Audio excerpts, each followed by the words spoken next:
சிங்கமும் எலியும். ஒரு அழகான பெரிய காட்டில் ஒரு சக்தி வாய்ந்த சிங்கம் வாழ்ந்து வந்தது. அந்த சிங்கம் காட்டின் அரசன். அதை பார்த்தாலே எல்லா விலங்குகளும் பயந்து ஓடிவிடும். ஒரு நாள் சிங்கம் ஒரு பெரிய மரத்தின் கீழ் அமைதியாக தூங்கிக் கொண்டிருந்தது. அப்போது அங்கே ஒரு சிறிய எலி ஓடி வந்தது. அந்த எலி சிங்கம் தூங்கிக் கொண்டிருப்பதை பார்த்து அதன் மேல் ஏறி விளையாட ஆரம்பித்தது. திடீரென்று சிங்கம் விழித்துக் கொண்டது. கோபமாக எலியை தனது பெரிய காலால் பிடித்தது.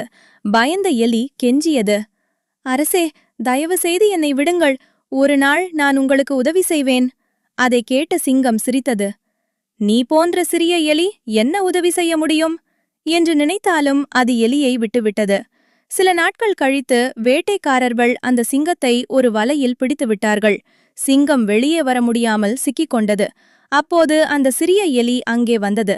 அது உடனே வலையை தனது கூர்மையான பற்களால் கடித்து கிழிக்க ஆரம்பித்தது. சில நேரத்தில் வலை கிழிந்து போய்விட்டது. சிங்கம் சுதந்திரமாக வெளியே வந்தது. சிங்கம் மகிழ்ச்சியுடன் எலிக்கு நன்றி கூறியது.